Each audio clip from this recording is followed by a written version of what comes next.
Hi, my name is Thomas Daling. I live in Stevens Point, Wisconsin, and I'm head of Thomas Daling Designs. My name is Mary Lee Ray, and I live in Santa Cruz, California. Меня зовут Станислав Дрокин. Моя мастерская находится в Украине, в городе Харькове. Hello, my name is Sophia Hu. My jewelry business is Six Shadows. I live in Las Vegas, Nevada. My name is Ryan Gardner of Ryan Gardner Designs, located in Pueblo, Colorado. Hey guys, my name is Ruby Santa Maria and I live here in Fort Worth, Texas. My name is Robin Waney and I live in Chimayo, New Mexico. I'm Linda McNeil. I'm an artist and I make one-of-a-kind jewelry. My studio is in a 200-year-old dairy farm located in coastal New Hampshire. I'm Lillian Jones, and this is my home studio on the third floor of my house in beautiful downtown Raleigh, North Carolina. Hi, my name is Christopher Liu. I live and work out of my home here in Allen, Texas. My name is Kirk Lang, and I live in rainy but beautiful Seattle, Washington. Hello, I'm Gabri Schumacher and I live in Schoonhoven in the Netherlands. My name is Elikai Fowler from Elikai Fine Jewelry, and I live in Billings, Montana. Hello, my name is Peyton Rogers, and I attend Arlington Heights High School in Fort Worth, Texas.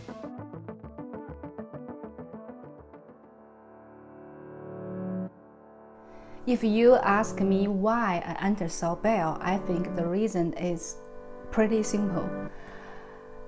This year, 2020, is my fourth Saul Bell win in a row. I truly feel I am so blessed in this way. Every year when Saul Bell is open, it's kind of like a reminder to me. Okay, it's time to come up with new ideas, to learn new techniques, and to challenge myself again. I've heard about the Saul Bell Design Competition for many years now, through colleagues and friends, and I was drawn to it because it seems to be one of the only competitions I've come across that judges based on both technique and artistry. Well, I've been a jeweler and a customer of Rio Grande for over 46 years. And so I've known about the Saul Bell competition forever, and it's always really exciting to see who wins what. So last year, my friend Sandra McEwen, she's a fellow enamelist and buddy of mine, she challenged me to enter it. So I did, and I was a finalist, but she won. So obviously, I had to enter it again this year. It has always been a goal of mine to enter the Saul Bell Design Awards. I was first introduced to them as a student studying at Bowling Green State University, and I was always amazed by what people were making, and never thought, that I would really be good enough to ever submit to something like this. So I got up the courage to try and submit something and see if it would even be good enough to be even selected as a finalist. So it was a great honor to be accepted as a finalist in 2 different categories on its own. To be given an award for one of those categories was just amazing and really unexpected. So it really means a lot that people think my work was good enough. Well, this year I entered the Saul Bell Design Award competition primarily because enamelists are overlooked in the jewelry world quite a bit, and so it's an honor to have a competition where there's actually a specific category that honors enamel. I think that Saul Bell Design Competition is one of the best design competitions in the world. I haven't entered for 12 years. I feel that it really needs something special to go after this one, and that's what this piece was. It was perfect for it, I felt.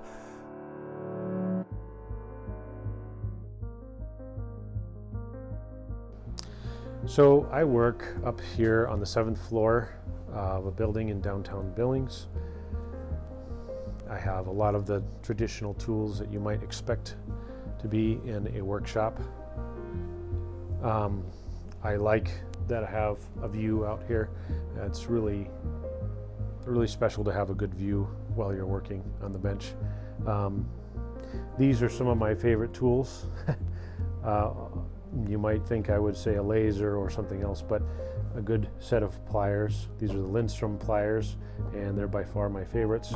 And then I made this little vice grip with brass plates on it, and I use it a lot to hold little parts that I don't want scratched. And then of course, just a good hammer. And you can get hammers all day long, but this is an old German hammer, and it just is better than any of the ones I've been able to buy. This is a table in my studio full of glass parts that I've created.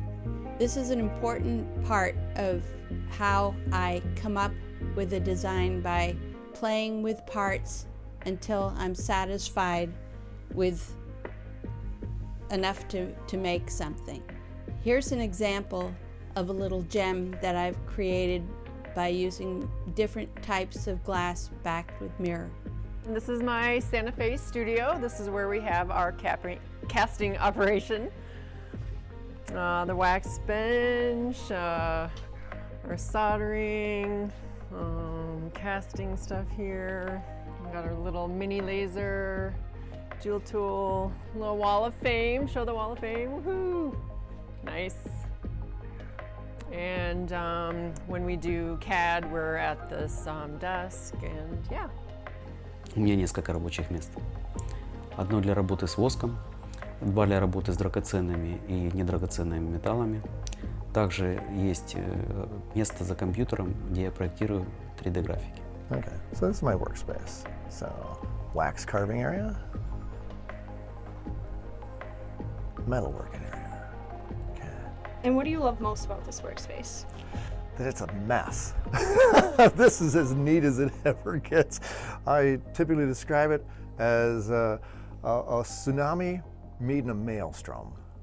It is just a beautiful, beautiful mess. And is this where you made your winning piece? Oh yeah. It's amazing what comes off of this bench. But you'd think nothing could, as trashy as it is. But it's a perfect environment for creation. Okay. Oh, and just for fun, this is my last Saul Bell entry. Nautilus piece. So this is my private studio here within the Colorado Center for Metal Arts. Michael and I teamed up together and have a school where we teach workshops and have guest artists, and then we also have other artists who rent space and have a shared space here to work on their work. So this is my bench. I have a lot of carving tools and a lot of tools in particular, working on some pieces right now. I think one of the things I like the best right now is repurposing this IV bag from a veterinarian, and I repurposed it into a drip system for my carving, so that I didn't have to. I just had a dish of water and would dip what I was carving into the water to keep it from overheating and to keep the dust down.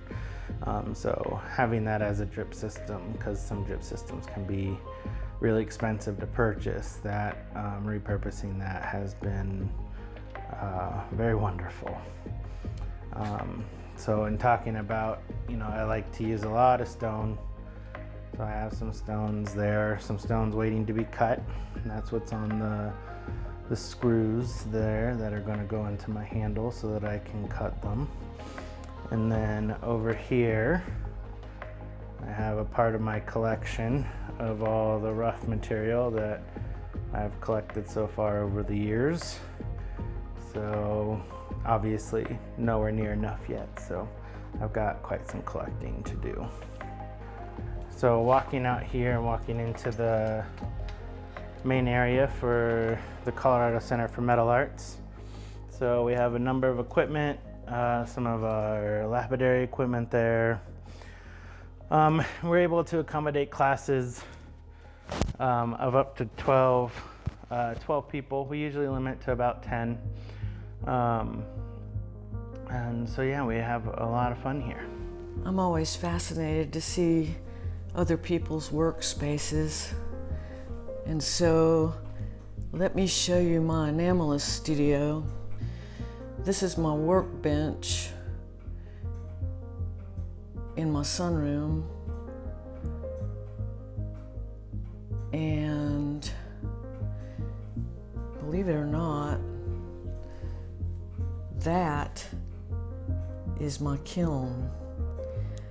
And what you are looking at is a little ultralight kiln, which when you buy it, it looks like this. And what I've discovered is that it doesn't have quite enough heat in that configuration, but you can buy and maybe make a little aluminum plate. This one's kind of worn, that when you lay on top of it, increases the heat. And I lay a little brick on top of that. I don't know if that's really doing anything or not. It just makes me feel better. And instead of using the traditional 3-prong trivet, I use these wires that are just nichrome wire shapes. And the way it works, here's my work surface right here. Let's say this piece right here. This is something I'm working on right now. I can set it right on the work surface.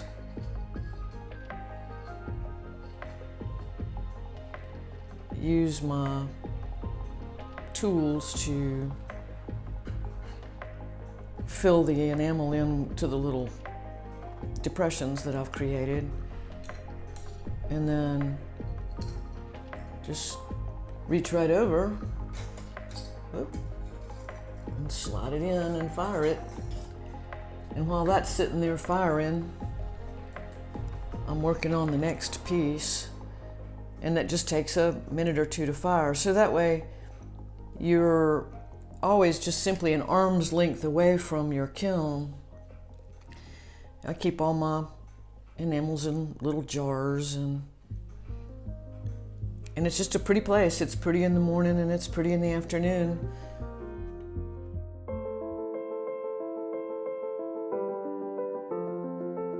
I've made thousands of pieces of jewelry. I wanted to approach this piece from a completely new direction.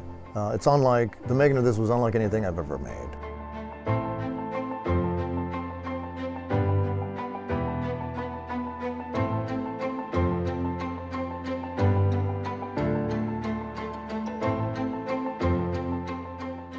The winning piece is, it's a box that celebrates many of the things that I believe are beautiful about the West. The big open skies, the clear starry nights, the colors, the wildlife, and it's really intended to be almost a monument to what I value about the West. My winning design this year is kaleidoscope. I think most of us will remember the thrilled feeling when we were young, when we looked through a kaleidoscope. What we saw there are truly magics. In my mind, I think the world we are living in is kind of like a kaleidoscope with so many varieties, different peoples, different cultures, different languages, you name it. So I think it would be very awesome if I can come up with a kaleidoscope design to represent the ever-changing world in some ways. After a long time planning and many experiments, I chose to use thin wires to construct my kaleidoscope. In this way, the design will have no clear shapes, no definite borders. It will look quite different from different angles. I truly hope my kaleidoscope design can offer you the optical illusions to remind you of what you see through a kaleidoscope. My piece was inspired by the total lunar eclipse that happened early in 2019. And there was a moment where the Earth's shadow was only partially covering the moon, and it created this beautiful ombre effect, and that's what I wanted to capture with my piece. The winning piece was an effort to blend 3 techniques together: forging and enamel, color, and texture.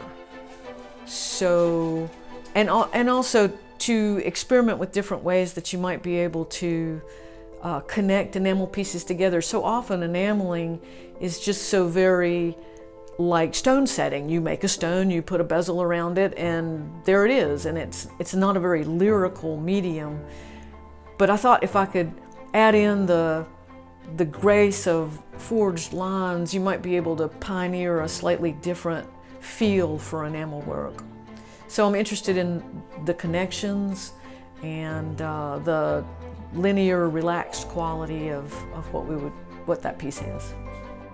The piece is a mermaid sitting in a kelp forest garden. When I designed that piece, I actually was designing a piece for a theme project for a group of my students that I've put together, that I asked to do theme projects and keep everybody interested in what's going on all the time. And the theme was leaves. And as I was drawing the leaves on this woman's body, they became to look more and more like scales, and so she transformed into a mermaid, and that was how that happened. I started carving into the backs of stones a while ago, carving simple patterns with line and the bubble forms. Started by just carving and polishing out those carvings, so that was sometimes very subtle in the backs of the stones. I really enjoyed doing that, making it look like stuff floating in the stone, or like, you know, like the stones were underwater or something. And I thought it'd be really fun to add metal to the carvings. So I landed on metal leaf and started experimenting with applying that metal leaf to the carvings, and how it really created that illusion of those gold bubbles floating within the stone. My winning piece was very difficult for me. It took me about 2 months to actually complete.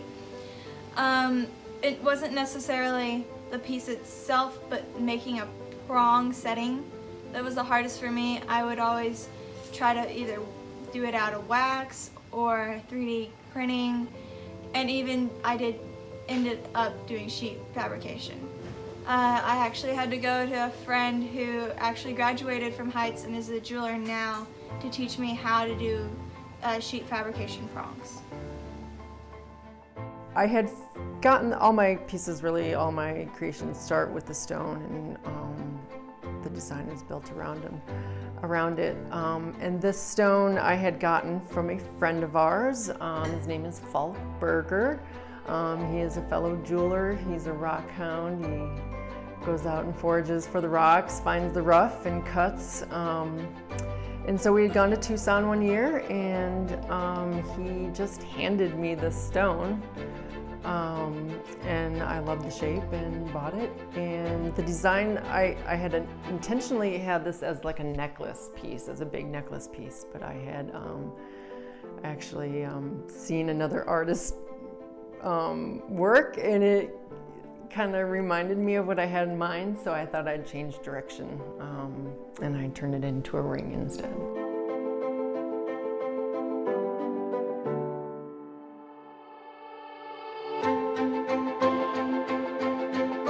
Кольцо-гнездо является моей первой работой с титаном и новым экспериментом, где золотая часть отлита на титановую часть без спайки и сварки.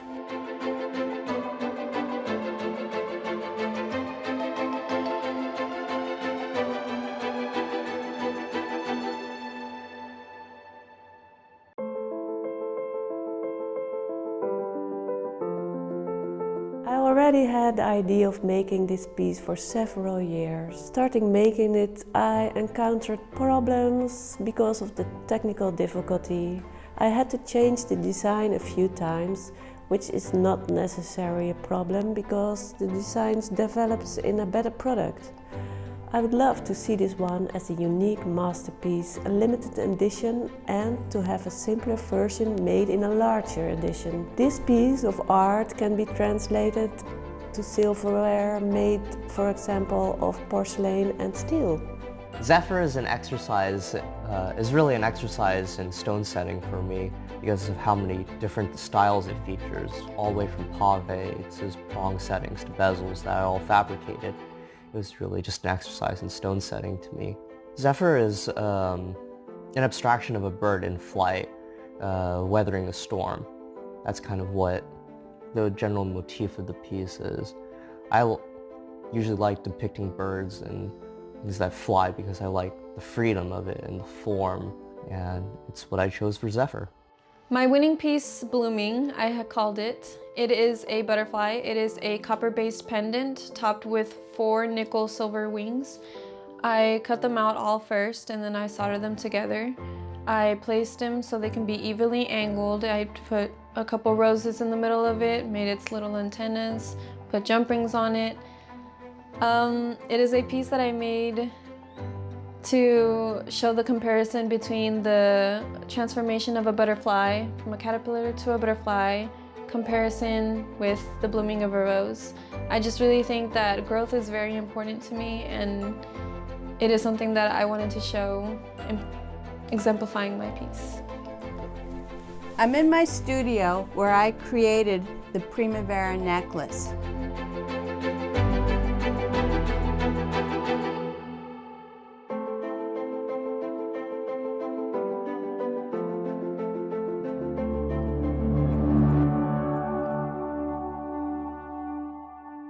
I am a jeweler because I've always collected stones since I was a little kid. And this field has allowed me to make a career out of playing with rocks. I am a jeweler because I am easily get lost while I am making my jewelry. I forgot all other things. Sometimes, time, and sometimes even myself. I think this is such an awesome experience, which I couldn't find in all other things.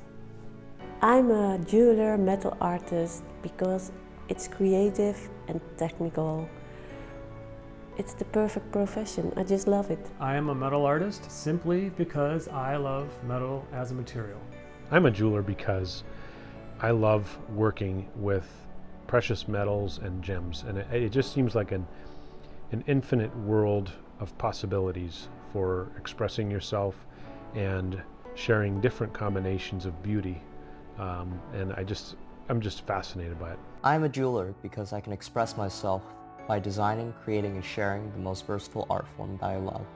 I think I ended up being an enamelist and a jeweler because the seeds that were planted when I was young just grew into this shape.